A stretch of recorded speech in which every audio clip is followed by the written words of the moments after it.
This is the Lyndsay Stafford Show.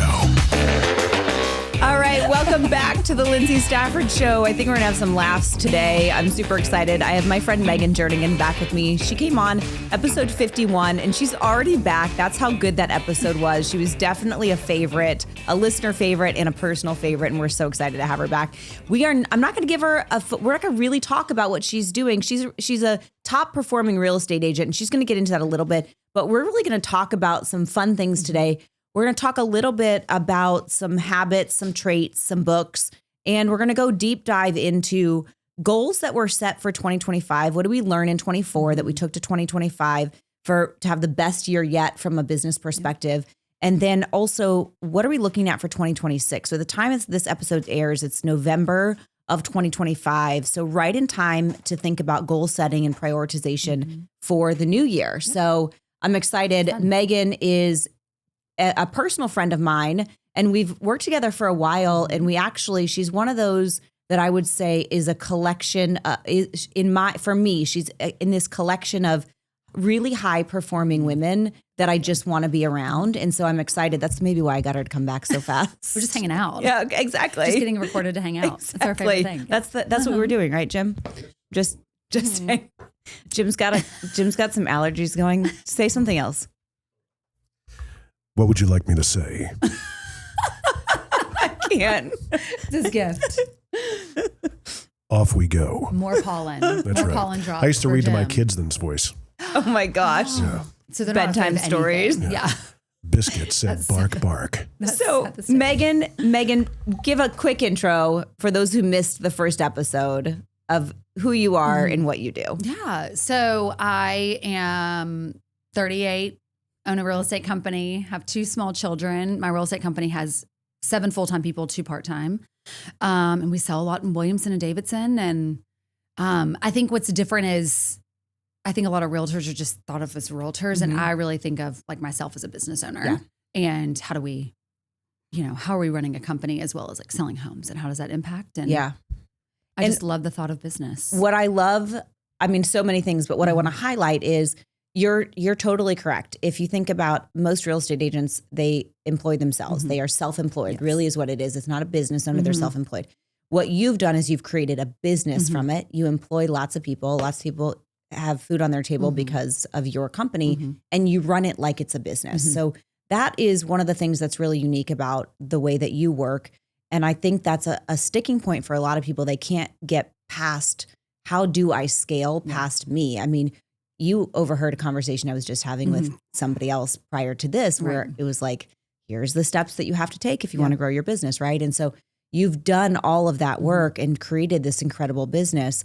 I'm going to ask a couple quick questions, and I want to jump into our real topic. Okay. So I want you to share one habit that you believe distinguishes top producers from the rest, because you definitely are a top producer, and you can share some stats too. Okay. Stats.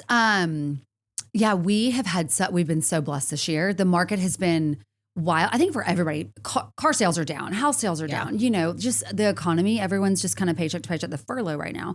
But we have had an amazing year. Well, at this point, we're set to close almost 90 million. Which 90 million. Our biggest year yet. So I told my my sales broker, I was like, I want to be one of the top 100 agents in the country. And she was like, you're set on that path right now based on your numbers. And I was like, I'll take that. That's win. incredible. Our best year in 12 years, which is great. Cause I think that when everybody's like, the economy's down, I think it can get you down, and you just have to kind of pivot and say, we're going to rise and we're going to go up. And we're going to talk about that. Yeah. Exciting. And then remind me the second part of the question. What distinguishes top producers? It's so on brand for us. We're like, what? Getting up every day, even if you don't want to. Yeah. And there is a full day, and taking advantage of every moment of that, right? Like, I think when you want to do just the cool stuff or the stuff that lights your fire or fills your cup, it's like 80% of what we do as business owners doesn't do that, but we have to get up every day and do it anyway. And even if you want to sleep in, or your girlfriends are going to get pedicures and going to drinks and you're not. And, so I think that's what it is. It's just pushing through that uncomfortable phase. And being disciplined. With yourself, I like, self-discipline. it's really like doing what you have to do, not what you want to do. Or the other phrase I like to say is doing what you want more, not what you want right now. Right. And I think that's the discipline that, I was just sharing with somebody else before this here was like, you have to develop the discipline to treat your business like it's a business and not a hobby.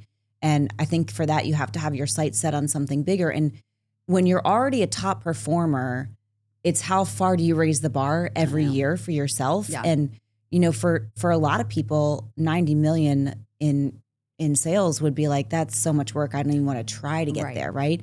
But for you, it's like, I'm so driven and I want to raise the bar. So I guarantee you're going to tell me that next year you want to do over 100. Yeah, of course. Right. I know that's going to come, right? Because the goalpost has to move. Yes. So last night I went to Conversations with Kenny Chesney. Oh, okay. So fun. he's been my favorite entertainer since I was like 16. Yeah. I don't know how many times I've seen him play, but he came out with a book and he had the book tour. So last night I went with a couple girlfriends and we went and listened to him. And you watch this person who's clearly, he was just inducted into the Country Music Hall of Fame. Yeah. He's extremely intelligent, has this incredible career, long career, right? And you watch him and listen to as he just talks for an hour and talks with his assistant, I think. I don't know what her title is, but she obviously works real close with him. And one of the things that two things I noticed. One is he said the same thing. I'm very driven and I'm always looking at what bigger things can I do? How can I do more? What's the next thing I can do? And that's a trait for top performers. Second thing, I don't know if it's a trait for top performers, but there were more squirrels in that conversation. Ooh. And like the people like that I surround myself with, that happens all the time, right? Like I think about conversations like, wait, where are we going? What was that? On to the next. Yeah. Yes. So I think you have to have, on that note, you have to, and you've done this with Tabitha, is you have to have somebody that's going to reel you in. Bring and I back. have Carrie. Yeah. Everyone who's the Kenny Chesney, and I'm not comparing us to him. I'm saying you're the person who's performing, right? Whatever your job is, you got to have somebody that's going to keep you on the straight and narrow. Yep. And most people don't want to take the leap to hire that person, right? It's like, it's the scariness of training somebody, the overwhelm of training somebody, the fear of, they know too much, I'll lose them. And I don't know what else people think. I just think, I know I can't do it without that support. Yeah. So is that something you see in other successful brokers, that they have a director of operations like you and I do that manages them? Yeah. And I would say 90%. Yeah. And Nashville's really unique that we have a lot of big teams in Nashville, whereas like other areas, Chicago, I'll get a lot of calls from brokers in Chicago. And they're like, we need to, they just will not hire. And I don't know why. It's just not that's just not how real estate's run up there. And so like, I'll send them my job descriptions and how I hire and what I look for and all of that. And like, we really collaborate with other cities that aren't, but Nashville's pretty good at having these kind of like micro teams within. Yeah. I think some of it's ego too. I think so too. And I think some of it is like, you have to be big enough to say, I can't do everything the best. Cause I think some of it is ego where, yes, I think you're afraid of letting go of some intellectual property or proprietary information because anybody could leave at any time. Yeah. So some of it I think can be fear, but some of it I think is ego of no one can do it as well as I can. Yes. So as soon as you let go of that and you say 100% y'all can do it better than me and you want them to step in, you don't want me to do this. That's not the way my brain works best. Then I think it's like a free flowing. Yeah. And I feel like once you let go of the reins once, you're like, oh, okay, I can like, it's like loosens it. You're like, you can loosen a little bit easier next time, you know? But some of it is ego of like, no one can do it as good as me. And I'm like, oh, but if they can do it 80% as good as you, then let's move forward. Well, and you have to let go of the want and need to control everything. And I think when it's Megan Jernigan in the Jernigan Group and my company is Stafford Solutions. Yeah. So like your name is on the business. On the door. And so it's really easy for people to go, well, that's my name and my business. I can't let anybody else put my reputation out there, right? They're responsible for it. Yeah. I'll tell you this, as we talk about this year, what I want us to talk about is, what did we do this year based on last year? What did we come into 2025? Because you and I are both very intentional with how we grow and do on purpose. And then we'll talk about next year. But one of the things I did this year was I hired a lot of people. Right. I expanded intentionally and hired a ton of people. Yeah. And it was a year for me of, I'm going to have to put my blinders on and work really hard at finding the right people, developing systems for them. You know, there's a lot that goes in when you expand a business, as you know. But I know that it's going to be so worth it in 26 because now I have all these great people. And what I have found personally is my people are way better than I am. They're way smarter at what they do than I am. And I have clients that say, oh my gosh, your people are amazing. Yeah. Your team is incredible. And I know you get the same thing. And the reward of that is so much greater than somebody saying you did a great job. It's like, okay, thanks. But your team does. And you're like, oh, thank you. Yeah. Right. So we had a client this morning, a client's wife emailed saying, thank you for, now it was about something we're doing to help them. But she said, thank you so much for all that you're doing for him because you're really stepping up his game. And it's like, that's a huge compliment for my team that's doing that. So I want to hear this year. So hiring was something I did big time this year to fill roles and expand and take things off my plate. Right. Still be engaged and involved, of course. And obviously I'm not trying to like not be a part of it, but growing and adding where I'm. Well, you have to have white space to work on the business, not in the business. Yes. You have to work so I want to hear what did you do this year? And you guys are going to have your best year yet. So what are some of the things you took from 24 into this year? At the end of 24, we just kind of took a candle to it, or match, I guess. A candle. Light it up. And we lit it up and we just burnt it to the ground. And that had been a long time coming. Like the sticks had been mounting. We were building the brush. But finally at the end of it, we just lit it and we burnt it down and I got rid of everybody minus my 2 staff. And it was us for 4 months. Like liquidated your staff? Liquidated. In January? It was all in late December. Wow. Went down to 3. And now you have 9 employees and now we have 9. So we did a similar strategy to you. Okay, walk me through that. Yeah. And I think that's like the growth that I think you and I really connect on is there are certain people that want things to remain the same. And we need those people. We need steady horses and we need people that don't have this insane drive or vision or because they want to do this and they want to go home at 5 and like we need those people. But I think I had settled into the team I had created 6 years ago and what worked for me before kids, what worked for me in a different market, what worked for me in a different price point. And that was as I was trying to kind of like open new doors and really expand and just have a bigger vision. I just felt like the balloon that had the tie to the ground, you know? And I just felt like there were certain members of the team that wanted it to remain the same because that worked well for them. And that wasn't going to take us to new heights. Right. And so in the end, having those really tough moments of saying like, I'm allowed to grow too. And I don't have to sit here in this painful place that I've been in for almost 2 years of like people that want the stake in the ground and to hold the balloon. And like, I just want to be a hot air balloon and just fly. And so we just kind of all 3 got together. So my marketing coordinator, Abby, who's been with me for a few years, Tabitha, who's been with me for 10 years. And we just kind of sat and I was like, let's buckle up. The next quarter is going to be a lot of work, but I know we can do it because I didn't want to rush to hire. I don't want to rush to hire out of urgency and out of need because then you hire the wrong people. Yeah.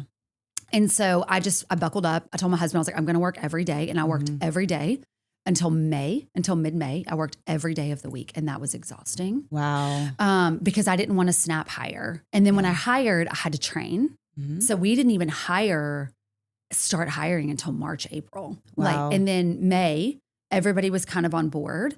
But then like I said, you still have the training, you still have the contracts, you still have I call it the assassin's training. Like that's their training every Tuesday morning. Cause I want them to be better than me. Yeah. Like I want to teach them all I know, all the systems, all the processes. And so we call it the assassin's training because I want them to be little assassins on the streets. And we just kind of built it back up. We hired our 2 interns. And so that's more leverage on the back end for, to get more white space for full-time staff and for me. So we just kind of rebuilt it for where we wanted to go instead of who we were in 2019 when I formed the team like 5 years after I got into real estate, back in the team I built in 2019. So I think sometimes you do just have to sit and burn it down. And that was really scary. I can imagine. That was really scary. A solid team that you've had for a while. A long time. For my entire, for 6 years. But as a business owner, and we haven't even talked about the emotional side because I'm sure as much as somebody might be listening to this and think, oh, she's talking about letting people go like it's no big deal. I know that's not how it was for you. Oh, no. It was super emotional. Yeah. And that's a hard thing. As a business owner, you have to be able to separate what is right for my business and then this is tearing at my heartstrings. But the reality for anyone, because I want to put this in here to validate what you just said, for anyone that's holding on to people that are holding the business back, it's actually a disservice for that person and for the business. Because if that person is holding you back from growth, they're not in their strength zone. Sure. They need to be doing something where they excel with what they're doing. Right. And they're obviously not doing that if they're not helping you to grow. Right. So they're probably in a much better place because they found something that's a better fit for them. And the other thing is, business owners, you're not responsible for planning somebody's future. And I think you have to set expectations and expect that people are going to comply with your expectations for your business. And if they're not doing their job and they're not helping the business grow, you can be loving and respectful, but sometimes separating is the best thing. And especially with a small business like you and I have, right? Because there is no separation of like, okay, we're the CEO, HR is kind of between us. This VP layer is kind of between us and the people down below. Right. Like the org chart is CEO, 9 persons, 9 boxes under that. Right. And so I still care. I want them to succeed. And I want them to be, to live great lives and have wonderful children and have great families. Like I want that for them. It just wasn't a good fit anymore for the company. And so I agree with you. It is holding people back. And then you spend so much time trying to figure out how to make that square peg fit into that round hole that it just sucks out of the business too. Totally. And out all that time. And your energy. You just don't realize. Your energy and your time. And then when you hire somebody that's great, we recently hired, I feel like all we've done this year is hire people. But when I look at the people that I've hired and I think about our recent hires and what they do and how they've come in and just been able to like crush it, it makes such a difference in the business when it shouldn't be that hard to get someone to do the job that's right for them. Yes. They should sort of kind of get it. They have to understand how you do it and your expectations, but it should come kind of naturally to them. Right? Would you agree with that? Yeah. And I think it's also the kind of like saving a drowning person theory of if you, or like you're only as good as your weakest link, right? Like all these phrases exist for a reason, but it's very rare. You have to be really intentional with who you surround yourself with to bring you up. But it's very quick that somebody can bring you down. And so when you have that person that doesn't have the same expectations from the CEO and the business owner and other employees see that and they're like, well, if that's not the expectation anymore, then that's my future action as well and my future behavior and all. Right. So it has an opposite effect than sometimes children. Sometimes like my 3-year-old be losing her mind. And no one is ever sitting straighter at the table than my 5-year-old. Like, my 5-year-old is like, she's crazy, right? Yeah. And like, just wait till they're teenagers. But she is. She's 3 and she's insane. But she's the cutest thing you've ever seen. Oh my gosh, your Halloween pictures were so cute. Oh, thank you. You guys were adorable. She was like the little Gruffalo. I know. She's so cute. They had so many outfits, bless their hearts. But I'll buy them, all of them. I'm like, y'all are the cutest things I've ever seen. You can't help it. No, you can't help it. All my money. But so whereas like you wish that was the result is like being like, oh, they're losing their mind, so I'm going to sit up straighter. Right. In business, it has the opposite effect. It's like, oh, they're losing their minds. I have a little bit of wiggle room to also act similarly and have no repercussions. Yeah. And so then it just starts to dissolve. Right. Until it's nothing like what you wanted and it's painful and difficult and you feel it in all the areas. And then it seeps into everything else. Okay. So burning it down, getting rid of the trimming the fat really is what kind of we had to do, right? I think with people, you talked about that. What about with your time? Did you make decisions about how you were spending your time differently this year? Yes. And became much more, you remember I said like, I don't have to be great at everything and I don't. And but also teaching that to my staff. Yep. And so like getting Abby a lot of help and seeing, but I also empower them. I'm like, the same thing we talked about last episode. It's like, if you're drowning, first of all, come to me. I don't want that to be anyone's position. But let's figure out how we can pivot or where you need help that maybe we're not using your time the wisest. And so that was me too, right? So where I have to work on the business. Yep. I can't spend as much time in it. But then having 4 new agents, You have to be in it. There is, well, I mean, yeah, I call it 7:55 this morning on, something that was blowing up for a closing that was supposed to happen an hour ago. I think it did. We'll find out. We'll find out in 20 over. minutes. Yeah. But just working more on it and saying like, I'm going to relinquish that to you. I'm going to relinquish that to you. But then also getting really honest with my current agents to say, I've been there for with groups that have not wanted to follow the systems, the rules, and things that really make your life easier. Also, our clients' lives easier, and like you can get on board with that, and that's okay if you don't, because to your point, then you're not using your talents, and this is not the greatest fit for you. So just having that new viewpoint instead of saying like, no, we're gonna make this work because it's worked before, and I know it'll work again. Right. And no, we need fresh perspectives. It doesn't have to work fresh, again. Yeah. I mean, when you think about everything that you're talking about with how you're using your time, but also teaching your team, I feel like those are a lot of the coaching conversations I have with. So Carrie, my director of operations, really oversees the rest of my team. So I interact with them, but they all report really to her. Sure. So her and I speak, we have a 90-minute standing touch base on Mondays. And that's probably my most productive 90 minutes of the entire week, right? Because of that call, that time together, where we've got an agenda we follow every week. Yep. We are now, then she can take my direction there and push it out for the entire week. Have right? a great successful week. Yeah. 90 minutes together. But a lot of the conversations when I am interacting, how are you spending your time? What are you doing? Why are you doing that? Right. Is that the best way that, I'm not a micromanager of what you're doing in your time, because I don't have to be. My team is self-motivated and self-disciplined. And if I didn't trust them to manage their time, I wouldn't have them on my team, right? But I still believe I'm a maximizer on Strength Finders. Yes. I still believe you have to think about every hour you're putting in. Are you getting out the maximum output from that hour for each person? Are they spending time on the right things?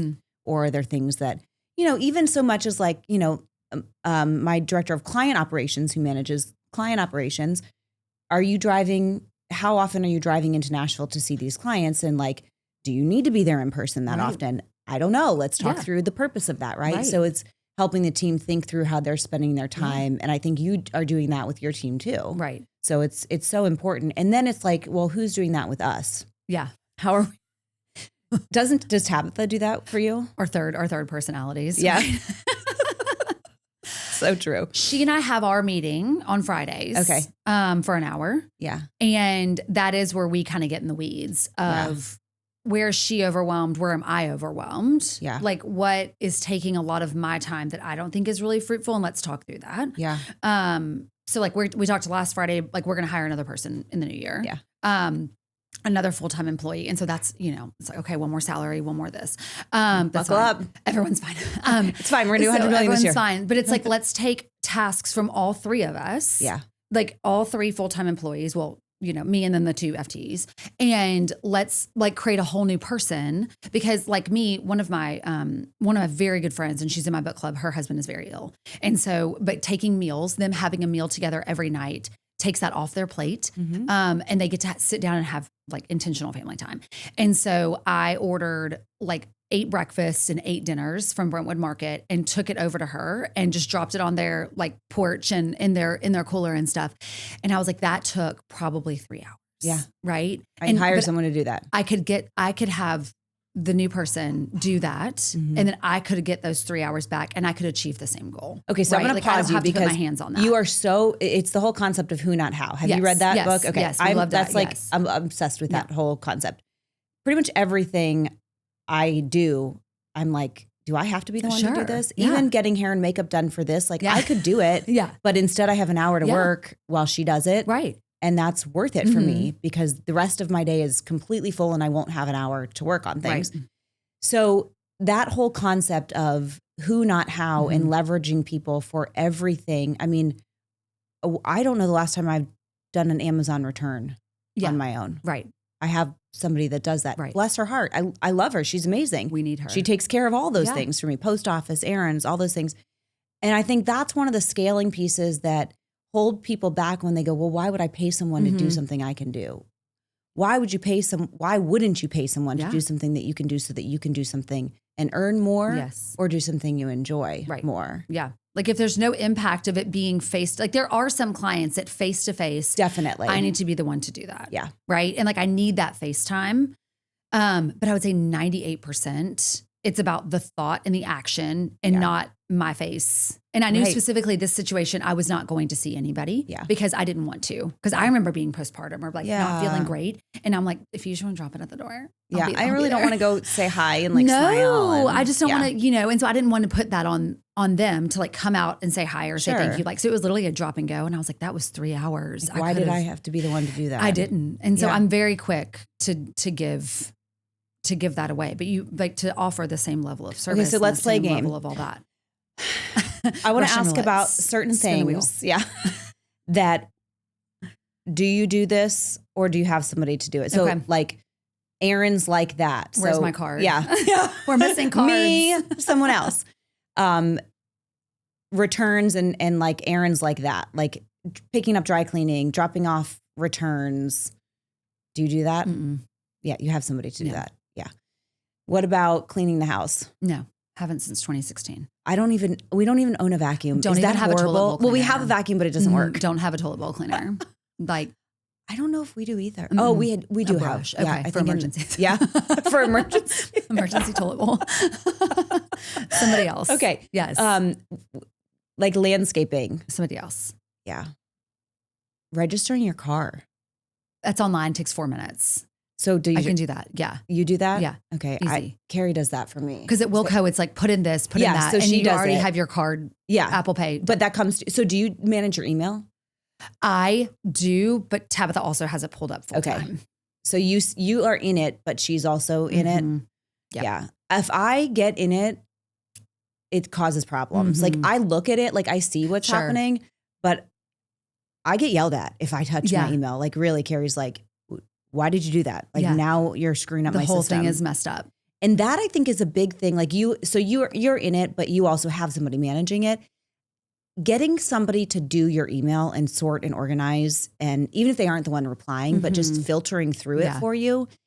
If you haven't done that yet, 2026 is the year to do it, because right? I do just delete. Yeah. Like, yeah. But I think because of anxiety, I was listening to a podcast the other day and this, highly successful business owner was like, I think every highly successful business owner has an underlying anxiety condition. And I was like, is he in my bedroom? Like, does he know us? Does he know us? And I think that's so accurate. And so there is a part of my anxiety that is managed because I can see it come through. I'm not going to reply. My team always jokes like I'm that Kim Kardashian meme coming out of the bushes because I'm not going to answer in the group text. I'm not going to answer in the email, but I need to be on it. Okay, that's what I do too. I see it. Yeah, and I'm not a micromanager. Yeah, but like if you're drowning, like I'm here. I have the life vest, but also like I need to see it being done. Yeah. And then I can manage that. And it's not about my employees. And I don't think that they can do their jobs. I need to see it being done though, to manage my own anxiety on my own end. And then I can get my head back to go on and do bigger and better. But if I don't see it coming through, I'm like, what balls are being dropped? What's going on here? What client doesn't, what initiative didn't get the green light that they're waiting on me for? You know what I mean? Like, so it's just kind of how I own feel like my that's own just anxiety. seeing it. That's just like making sure you're not too far removed from it, which is a problem. As a business owner, you can go way too far the other way, and then you're so removed that you don't have a clue with what's going on. Right. And so that becomes, as you delegate and you hire people to take things off your plate, that doesn't mean that you're fully removed from the process. Right. You still have to inspect what you expect. Yes. So that's one of the reasons Carrie and I have a very detailed 90-minute touch base, because we go through all of the particular points, right? And we've got a spreadsheet for everything. Yeah. I mean, everything I want to measure, which is everything. Yeah, of course. There's a spreadsheet for it.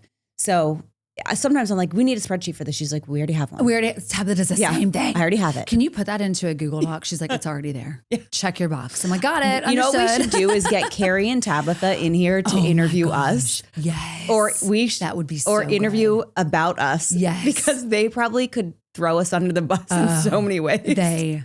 But Tabitha also like has my back. Oh yeah, same. Like yesterday. Well, obviously they wouldn't be working with us if they didn't. No, like she works from home 3 days a week. because she works an hour away from the office. So again, it's to your point of like, do we have to drive into the office every day? No. And she's a very accountable have to get up, get ready, drive in from Gallatin to Franklin. Yes, live your life, girl. Yeah. And but yesterday, so I only see her a couple days a week, but I talk to her, of course, every day. Yeah. And then yesterday she called me about something. It was like some real tea. And I like, when I got home, me and my husband went to something last night, and I was like, listen to this today that Tabitha brought to my attention. He was like, she just has your back. Yeah. I was like, she just does. You know, but they have to. Like that, your number one has to have your back. I'm like, she just does. Yeah. Like something that I had kind of like dismissed, written off, didn't care about anymore, moved on, didn't impact me. And she's like, but just so you know. So you know. This person or this situation, I need you to know that this I just happened. need you to know. Yeah. And I need you to like. Totally. We have those conversations all the time. Just have it in your head. You don't have to act on it, but I want it on your or like, did you see this? Yeah. Because I want to make sure you saw this or like this happened. Yes. Yeah. It's so important. And you build your people that are going to do that for you, right? Right. They're going to keep you protected. Yes. So what are you going to do in 2026? What are you going to burn down? It's not your team because you did that this year. Yeah. What silo do we burn down? What are the goals? And we haven't really like prepped for this. So I know. I'm like, whew. I know. I have to think about like a goal setting. Like we're doing a 2-day workshop. We do a workshop as a team pretty much every quarter for like 2 days to strategize, update SOPs, that kind of stuff. And so we're taking 2 days in December to like project for next year and plan together and all of that. And then we'll do a lot of this stuff, but I got to be prepared going into it with what I want. Of course. So, at least set the stage. Most people listening probably understand how you would, maybe not. I would say it's probably half and half. People that own a business that do projections understand how to look at what did I do this year? And then how am I going to break that down to grow next year? And what's realistic? And where is it going to grow? Where's the growth going to come from? And then what needs to happen to make that growth happen, right? What activities need to happen in order to grow? And that's where I think the meat and potatoes are, because people will say like, I want to do X amount. Well, how are you going to do that? On what? You got to know what your plan is. It's like going in saying, I want to lose 10 pounds, but not having a strategy. One thing. Yeah. Yeah. Or just saying, I'm just going to do better. I'm going to clean up my diet. What does that mean? Yeah. Right. So SMART goals. Meal by meal. Yes. Specific, measurable, actionable, realistic, and time bound. So the behaviors that you have to put in or the activities to reach that goal are kind of really where the discussion points are, right? It's like, if you want to do 100 million next year, well, where's that growth going to come from and what needs to happen? My sense is you're probably going to hire more than just one person. I'm at a pretty good like ratio right now with 4 agents. I'm the 5th. Yeah, that's pretty solid. It's a pretty solid amount. And so I feel good on that front. I think hiring one more to take like office admin, team assistant, marketing assistant, kind of like bottom of the pyramid kind of a moment. We'll take a lot and bring a lot of white space back, but we do the same thing. We do it twice a year. We do it once in June and once in January. We actually do January because I found that we did it in December. I don't know if you find this. I might open your eyes to something. Yeah. We would do it in December and I would be like, this is going to like, and then y'all go rest. And then Jan 2, y'all are like, let's go, gassed up. Yeah. And but what I found is that everyone actually forgot everything. Yeah. You're like having to reteach through the holidays. Yeah, it's like summer break. Like kids come back from summer break, and what's the statistic? Like it takes like 3 more months to catch them back up with what they forgot. So that's how I felt. So I felt like we would like have these really like strong, powerful 2-day. Day 1, we kind of look back at what we did that year. So we look at where our sales came from. Was it past clients? Was it current referrals? Was it sign calls? Was it the magazine? Like where did our leads come from? What volume was that? What's our average price point? How much did we spend on marketing? How much did we spend on staff? Like that's really important for them to know too. So we kind of like break down 24 and then we would look at 25 and then like Jan 2, they'd be like, wait, circle what were we back. doing again? And I can't fault them for that. Like, because their brain isn't, I mean, you have to live like a crazy person to never turn off. And I don't expect that of anybody but myself. So we do it in January now. So we get through that first week and then we sign on the second week of January. It totally makes sense. And I think it's kind of like the Friday versus Monday thing. Yes. Which I will say, as you said, you guys meet on Friday. I'm like, I wonder if Carrie, if that would be, not because I don't really care which day we meet. Sure. Does that give her more margin on Mondays? And does it give me more margin on Mondays? Because Mondays are a day that it's like, I feel like I can't breathe most Mondays. Cannot. Monday's gone. It's so a full fire. I might propose that to her. She might shut me down, but I might propose it to her. But I think the important thing is maybe not necessarily when you do it, but doing that meeting with your team to establish what is coming next year. Yeah. And we can maybe kind of have our pulse on some of those things. I know we'll hire a couple more people next year, but it's really going to be more about how do we eliminate any of the fat in how we're spending our time and be really intentional with the few that produce the many. So we're not spread doing things that don't really bring in a difference in the business. And spending money too, right? Yeah. Like we look at that, like it's like, okay, we spent this much on this marketing initiative, this much on this marketing initiative, this much on this marketing initiative. And that's why we do it every 6 months. Cause typically after 6 months, right, if it's going to go this direction or this direction. Sure. And so we look at that and we say, is that a fruitful way to spend money next year? We have this pot of gold to spend. Right. Is that what we want to do? Is that what we want to do? Yeah. Right. And so it's good for them to see that too. Yeah. Because they keep 100% of what they make and I have the overhead. Right. And so I think it is impactful that for them to know it's all thoughtful, it's all strategic. I want your input too. What part of it's painful? I was on a team very, very early in my career. I was on a team for 16 months and very specific. And could you tell? Every day counted. Every day. Just felt like I was like marking off my calendar. Yeah. When is it but over? he would spend his money on like online leads and people that cold call in from online are not my love language. They also call in at the most inconvenient hours. Like that's the midnight Zillow person. And they probably don't pan out 90% of the time. Exactly. And so maybe you higher. Put all this energy into it. So, I had kind of gone to him and I was like, hey, this doesn't feel fruitful. I'm not enjoying this. Can we ramp up, like just really taking care of our core people and put the money there? But I think that's kind of all I knew. He didn't run the business. He just kind of was a realtor and that's great. He was wonderful. He taught me so many things. So I'm very grateful for my time with him. But like I want to know from the team too, like, is that fruitful or does that feel painful? Yeah. Let me not pay for that if that feels painful. Yeah. If we spent all this money on a farming initiative that didn't and we didn't produce, enjoy it and there was nothing positive about it. You know what I love, Megan, and I think this is a common trait.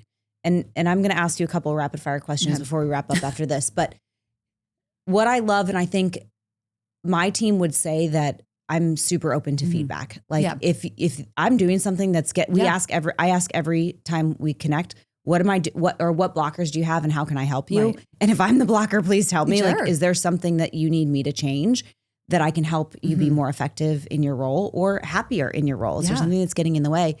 And I think it's really important as a leader to have that open door policy, not just saying that you'll listen, but then actually doing something when they come to you with it.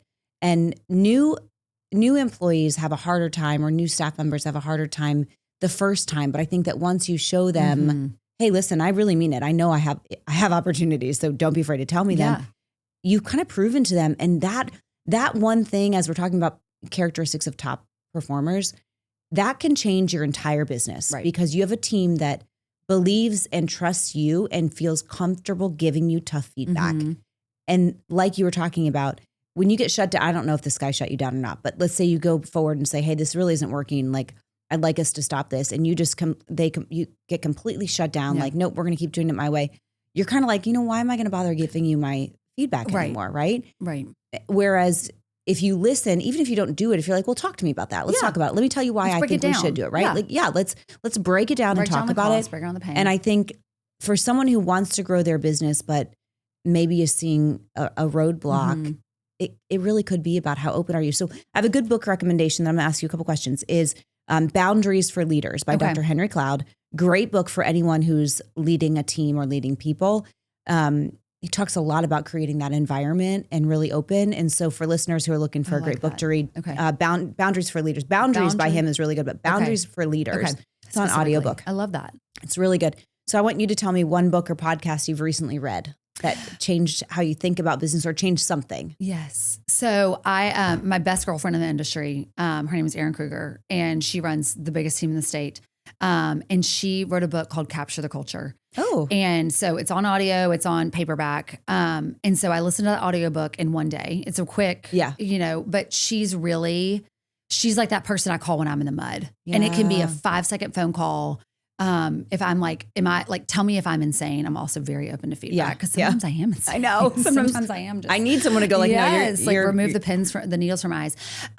But she wrote a book called Capture the Culture, and it truly is about like getting the right people on the bus and getting the wrong people off the bus, and how important it is as a leader to have great culture on your team, especially for us small business owners, because we are. Like I said, there's no CEO, VPs, HR, like we are. Right. And the way we start every day. So I highly encourage that one. Like I said, super easy, super quick read. Love that. But yeah. And it's on audiobook? It's on audiobook too. Yep. Okay. So what if you weren't doing real estate, what do you think you'd be doing instead? Oh, motherhood. I would probably be a labor and delivery nurse. I don't think you could just do momming. No, I don't think I could. But I would be a labor and delivery nurse. Are you serious? Because I think that once you go through that experience and with someone, because they're on 12-hour shifts, and I had my babies really quick, and so like I had one. I had one nurse for like 9 minutes, and then they were like, "All right, you're off to recovery." But they just like they just. It's like the most important moment of your life. Yeah. Like bringing a human into this world. And so I just think that's the coolest thing. I would never have guessed that. I know. Isn't that so random? Yeah. I know. I love that, but I would never have guessed that. Yeah. Okay. What is one thing you wish clients knew about working with an agent, but they never know? Oh, one thing. I know. Oh my so God. Hard. One. You're like, can I give you three? Hard. I think it's important to interview. And I think it's important to ask really tough questions because you're putting a huge asset that you own into somebody else's hands, or like whether you're selling or you're buying. Mm-hmm. And I think a lot of people either have a great Instagram presence, but like maybe sell 2 homes a year, and they may not have enough transactions to know how to get out of the mud when you're in it, or the situation that we were in this morning that we had to like bring our real estate attorney into. And you just kind of have to know enough. Yeah. So that I think a lot of people are afraid to interview, but I would say interview. They just go with the first person they think of or the friend. Yeah. Or the sister. Right. Or it's the a brother-in-law. family member or a friend. Yep.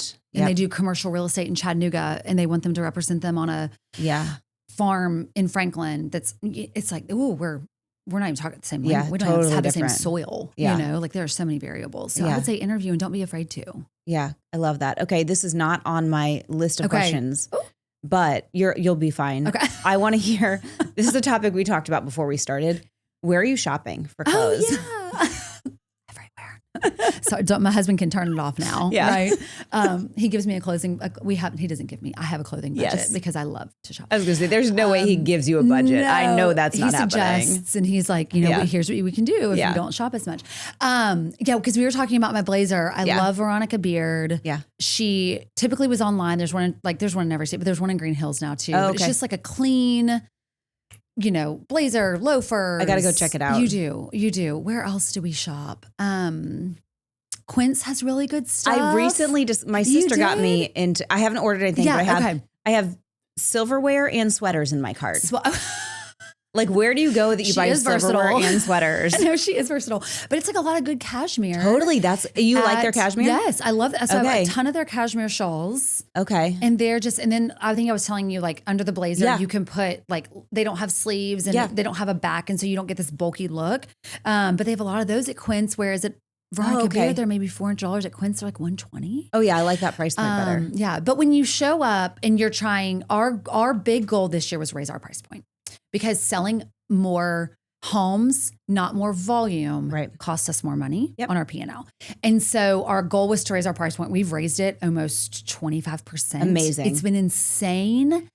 But you have to show up and you have to look the part. And that's a whole other subject. Yeah, it is. Because that's our next point. I will have people argue that you should be able to show up in shorts and CEOs show up that way. No. Here's the thing. You can show up however you want. Sure. If somebody's deciding between you and somebody else and everything is equal, but you are presented in a more professional manner, who do you think they're going to go with? 100%. And why would you not? Here's the other thing my mom always said.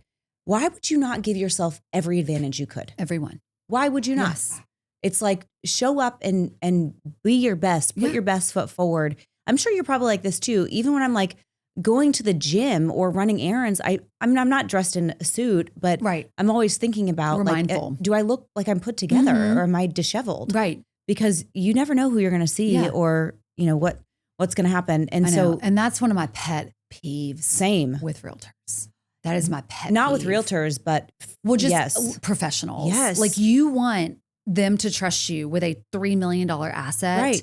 And you came in your loungewear. Right. I mean, come on. Is befuddling. You have a baseball cap on? And that's okay. I hear that. Like they called last minute. Like there's something to that. But even my best friends, when I sell my best girlfriend's houses, I am dressed like this. And I have taken off my friend hat and I have put on my professional hat. Right. And that's one thing I was advised, Jessica, who owns Zeitlin. I was at Zeitlin for a very small period of time.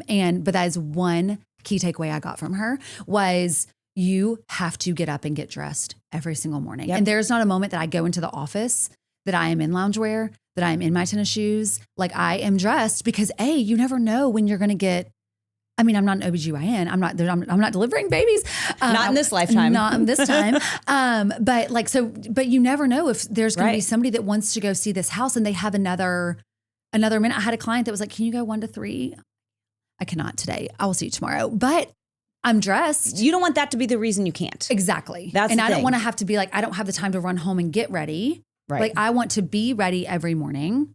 And I also think it sets a tone for my day. 100%. It's how you feel. If you roll out of bed and you're like in loungewear, you're not as motivated to get I get dressed and put my sneakers on to go work out like first thing in the morning before I do anything pretty much. It's like, because I'm telling my body, like, this is what we're going to go do right now. So you're already ready. Like, let's go do it. You put your work clothes on and you're going to work. You're ready to go. The culture today, society today is trying to tell the youth of today that it doesn't matter how you show up. It's okay to wear, listen, I love my aloe sweatsuits. Yeah. Be who you are. But that is not, that's all right. Duty calls. That is not, in my opinion, that is not the way that we need to be going. It matters how you show up. And I think we're doing the youth of today a disservice by not teaching them that. Right. It's crazy to me. You're also just going to put yourself in a box. Yeah. So you're going to put yourself in a box of person that accepts that. And you're not going to be able to rise up. Like if I go and I've got my $150 sweater on and my $600 pants, and they also shop at those stores, and like you've got the shoe on and you have the bag and you have the watch on, and then they're like, okay, they know luxury. Yeah. They know you fit your brand. You do. They fit your brand, right? Yeah, but if you pull up in something that needs a car wash and you have a sweatsuit on or something, like it's, or even just track pants. Like I think I'll see a lot of the guys with like the Viore track pant, and it's like, you just got to put a pant on. Yeah. You have to put a pant on. You're not going to the gym. You're not. But you're limiting yourself, and because there's a ceiling. You are telling people how you show up is what you're telling people to think of you. And to treat you. Yeah. Mm-hmm. I love that. Yeah, but so I like what your mom said, to give yourself every advantage. Why would you not give yourself every advantage? I love that. So you're shopping at Quince. So Aritzia is another one that I do love for business stuff. Easy, quick. Yeah. Loved that coming from, I think it's like based in the Northeast or something. Yeah, It's Canada. great. It's a Canadian great. brand, which I think Quince is also, isn't it? I think so. Yeah. And Aloe is, Aloe is totally not work clothes. I love Aloe work stuff, but I do love Aloe. But that's where I think the misconception is like, well, this is a $300 but it's Aloe not, outfit. But you don't wear it to not, work. I know. Yeah, it's not a work outfit unless you're working at home and you're not seeing anybody. Yes. That's a different story. And even then, it's like you might have to shop. Megan, we are like so over time. I know. We could do this. You're gonna have to come back again. We need Jim's voice to end us. Yeah, Jim, bring us home. Thank you for coming today. Now I'm joining. Now he's feeling under pressure. Okay. What do you want me to say? I need copy. I'm a voiceover guy. I'm but creative. Close us out this time. It won't be me. Now we're closed. We are going to close. No, we need the allergy. Finally, bring us home. Finally, we're done. Thank you for listening. Thank you for tuning into this episode of the Lyndsay Stafford Show with my friend Megan Jernigan. Don't forget, she's also on episode 51. And if you liked this episode, you found some value in it, like, share, comment, and subscribe.